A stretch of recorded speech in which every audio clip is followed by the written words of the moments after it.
فواد چودھری جو وزیر ہیں سائنس اینڈ ٹیکنالوجی کے، انہوں نے ٹویٹ کیا اور کہا کہ کیا یہ پہلی کا چاند ہے۔ تختہ مشق اور ہدف جو ہے وہ ظاہر ہے مفتی منیب تھے۔ مفتی منیب کے آج کے بیانات رد عمل کی صورت میں سامنے آئے۔ انہوں نے عام زبان کے اندر فواد چودھری کو دھو کے رکھ دیا، کہا کہ یہ سائنس اور ٹیکنالوجی کے امام بنے پھرتے ہیں۔ ان کی جہالت کا تذکرہ کیا اور یہ بتایا کہ یہ دینی اور سائنسی اعتبار سے پہلی کا ہی چاند ہے۔ عید اسی روز ہو جاتی جس روز فواد چودھری نے کہہ دیا تھا، تو پھر ظاہر ہے رویت ہلال کمیٹی والے سمجھتے کہ ان کا تو کوئی کام رہ نہیں گیا۔ اگر عیدیں فواد چودھری نے ہی اناؤنس کرنی ہے اور اس کی کہی ہوئی ڈیٹس کے اوپر ہی ہونی ہے، تو پھر ہم کیا یہاں پر جھک مارنے کے لیے آئے ہیں؟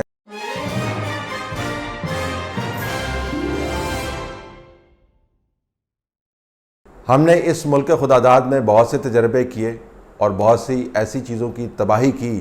جو بالکل ٹھیک ٹھاک کام کر رہی تھیں، لیکن اب ہم نے دینی تہواروں کو بھی مذاق بنا دیا ہے۔ اب ذی الحج کا چاند آپ دیکھ لیں، اس کے اوپر ایک تنازع کھڑا ہو گیا ہے۔ کل جنہوں نے آسمان کے اوپر اس چاند کو دیکھا، ان کے ذہن میں یہ شک اور خیال یقیناً پیدا ہوا کہ یہ تو پہلی کا چاند نہیں ہے، یہ تو دوسری کا چاند ہے۔ موٹائی بہت تھی، بہت دیر تک آسمان کے اوپر قائم رہا۔ اس کے اوپر فواد چودھری جو وزیر ہیں سائنس اینڈ ٹیکنالوجی کے، انہوں نے ٹویٹ کیا اور کہا کہ کیا یہ پہلی کا چاند ہے۔ تختہ مشق اور ہدف جو ہے وہ ظاہر ہے مفتی منیب تھے۔ مفتی منیب کے آج کے بیانات رد عمل کی صورت میں سامنے آئے۔ انہوں نے عام زبان کے اندر فواد چودھری کو دھو کے رکھ دیا، کہا کہ یہ سائنس اور ٹیکنالوجی کے امام بنے پھرتے ہیں۔ ان کی جہالت کا تذکرہ کیا اور یہ بتایا کہ یہ دینی اور سائنسی اعتبار سے پہلی کا ہی چاند ہے۔ ایک دوسرے کو غلط ثابت کرنے کی اس کوشش کے اندر یہ قوم مزید مخمصے کا شکار ہو گئی ہے کہ واقعتاً عید جو ہے وہ چاند کے مطابق ہوگی یا ان دونوں کی لڑائی کے مطابق۔ یہ لڑائی بہت عرصے سے جاری ہے۔ اس سے پہلے ایک چھوٹی سی لڑائی ہوا کرتی تھی عیدین کے اوپر، جس کے اندر پوپل زئی صاحب شرکت فرمایا کرتے تھے، اور اس وقت کہا جاتا تھا جی کہ چھوٹی عید کا چاند جو ہے وہ ہمیں سب سے پہلے نظر آتا ہے اور ہم عید اپنی مرضی کے مطابق کریں گے۔ رویت ہلال کمیٹی والے ہمیشہ بتاتے ہوتے تھے کہ مرکز سے جو آپ کو ہدایت جاری ہوگی اس کے مطابق آپ نے عید کرنی ہے۔ تو ہم نے ایسے بھی دن دیکھے ہیں، بلکہ کوریج بھی کی ہے، کہ جب ہم کے پی کے اندر داخل ہوئے تو ہمارا روزہ تھا۔ جب اپنے دوست کے گھر مردان میں پہنچے تو انہوں نے ہمیں شرمندہ کیا کہ آپ عید والے دن روزہ رکھ کے آ گئے ہیں اور آپ روزہ توڑیں۔ خیر، میں نے تو کھانے سے اجتناب کیا اور ان کو بتایا کہ میں جہاں سے چل کے آیا وہاں پہ روزہ ہے، لیکن انہوں نے کہا کہ جہاں پر آپ موجود ہیں وہاں پہ روزہ نہیں ہے۔ تو تقریباً اپنے گھر سے 100 کلومیٹر کے فاصلے کے اوپر اپنے روزے کے بارے میں ہم پریشان ہو گئے۔ لیکن پوپل زئی والی کنٹروورسی جو تھی وہ چھوٹی کنٹروورسی تھی۔ پچھلی عیدوں کے اوپر ہم نے دیکھا ہے کہ یہ کنٹروورسی ایک قومی کنٹروورسی کے اندر تبدیل کر دی گئی ہے۔ پچھلی عید کے اوپر جو گواہیاں چھوٹی عید کے لیے لی گئیں، اس کے بارے میں لوگ شکوک میں مبتلا تھے۔ فواد چودھری نے چھوٹی عید کی تاریخ پہلے سے اناؤنس کر دی تھی، یہ ثابت کرنے کے لیے کہ سائنس کی دنیا کے کتنے بڑے وہ ماہر ہیں اور ان کو پہلے سے پتہ ہے کہ عید کب ہونی ہے۔ پھر کسی کو خیال آیا کہ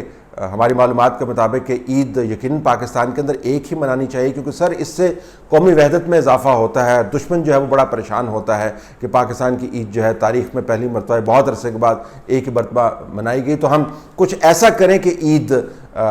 ایک ہی وقت میں ہم منائیں۔ تو کچھ ایسا کرنے کی کاوش کی خبر فواد چودھری کو پہلے دے دی گئی۔ فواد چودھری نے اس کے اوپر ٹویٹ کر دیے اور مفتی منیب تمام تر اعتراضات کے باوجود اور تمام تر بین السطور جملے پھینکنے کے باوجود یہ اناؤنس کرنے پر مجبور ہو گئے کہ عید اسی دن ہو گئی جس دن فواد چودھری نے کہا تھا۔ لیکن اب بقرعید آ گئی ہے۔ اب اگر عید اسی روز ہو جاتی جس روز فواد چودھری نے کہہ دیا تھا، تو پھر ظاہر ہے رویت ہلال کمیٹی والے سمجھتے کہ ان کا تو کوئی کام رہ نہیں گیا۔ اگر عیدیں فواد چودھری نے ہی اناؤنس کرنی ہے اور اس کی کہی ہوئی ڈیٹس کے اوپر ہی ہونی ہے، تو پھر ہم کیا یہاں پر جھک مارنے کے لیے آئے ہیں؟ لہٰذا ایک تصور یہ ہے کہ عید کا چاند اپنی تمام تر موٹائی کے باوجود پہلی کا ہی متصور ہوگا، کیونکہ مفتی منیب نے کہہ دیا۔ آپ اندازہ کر سکتے ہیں کہ پاکستان کے عوام کے لیے، مسلمانوں کے لیے جنہوں نے اس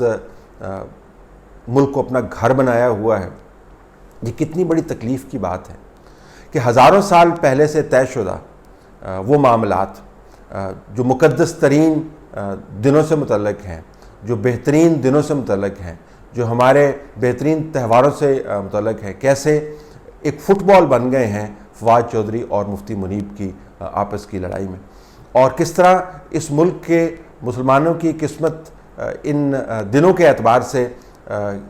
طے ہو رہی ہے کہ فواد چودھری نے اٹھ کے کیا بات کرنی ہے اور مفتی منیب نے اس کا کیا جواب دینا ہے، اور کس طرح اس ملک کے رہائشیوں کی قسمت میں روزانہ ٹی وی چینلز کے اوپر ان عیدین کے گرد گھومتی ہوئی جو بحث ہے وہ یہی رہ گئی ہے کہ مفتی منیب نے فواد چودھری کے اوپر کیا حملہ کیا اور فواد چودھری نے مفتی منیب کے اوپر کیا حملہ کیا۔ اس ملک کے 22.5 کروڑ لوگ، جس کی ایکسٹریم میجورٹی جو ہے وہ مسلمانوں کی ہے، ایک تماشبین کی صورت اختیار کر گئے ہیں، اور لڑائی درمیان میں ہو رہی ہے مفتی منیب اور فواد چودھری کی، اور اس سے پہلے پوپل زئی صاحب بھی اس کے اندر اپنا حصہ ڈالا کرتے تھے۔ تو اب آپ پاکستان کی حیثیت دیکھیے، پاکستان کے اندر دعوے دیکھیے، پاکستان کے اندر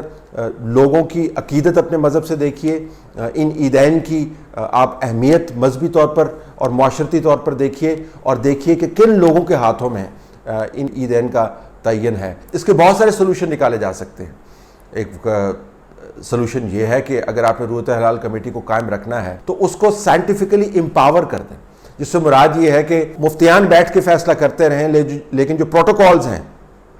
فیصلوں کو اناؤنس کرنے کے جو پروٹوکولز ہیں، ان کو آپ سائنٹیفک بنیادوں کے اوپر ڈھال سکتے ہیں۔ یہ کیا جا سکتا ہے، تو مفتیان کو بھی ہلانے کی ضرورت نہیں ہے، اور ان کے تعصبات کو یا ان کی لڑائیوں کو لوگوں کے مقدس ترین تہواروں کو منانے کے دنوں کے تعین کے اوپر اثر انداز ہونے کی بھی ضرورت نہیں ہے۔ فواد چودھری جو ہے وہ آج ہیں، کل نہیں ہوں گے، ان کی سیاسی وقت جو ہے وہ ہم سب کو پتہ ہے، لیکن جب وہ بھی چیمپئن بن جاتے ہیں کہ انہوں نے بتانا ہے کہ ملک کے اندر عید کب ہوگی، تو آپ کو اندازہ ہوگا کہ اتنے اہم اور مقدس تہوار کو ہم نے کیسے ٹھٹھا بنا کے رکھ دیا ہے۔ دنیا بھر کے اندر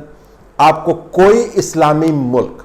ایسا نہیں ملے گا، میں دوبارہ آپ کو دہرا رہا ہوں، دنیا بھر کے اندر کوئی اسلامی ملک ایسا نہیں ملے گا جس کے اندر رہنے والوں کو، مسلمان اعتقاد رکھنے والوں کو اس اذیت کا سامنا کرنا پڑتا ہے جو پاکستان کے رہائشیوں کو کرنا پڑتا ہے، کیونکہ مفتی منیب اور فواد چودھری کی لڑائی چل رہی ہے۔ ہر چیز کو ہم نے ٹھٹھا بنا دیا ہے، ہم نے صحافت کو ٹھٹھا بنایا، ہم نے عدالت کو ٹھٹھا بنایا، ہم نے سیاست کو ٹھٹھا بنایا، ہم نے معیشت کو ٹھٹھا بنایا، اب تاریخ کو ٹھٹھا بنایا، ہم نے مذہبی حوالوں کو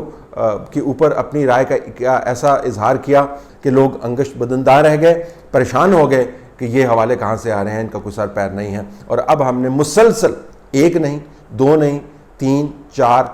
عیدیں جو ہیں ہم اسی تذبذب اور اذیت کے اندر گزار رہے ہیں۔ آسمان کو دیکھتے ہیں تو پتہ چلتا ہے کہ چاند کی موٹائی کچھ اور ہے، فواد چودھری کے بیانات کو دیکھتے ہیں اور پھر اس معلومات کے فلو کو دیکھتے ہیں جس نے ہمیں بتایا کہ جی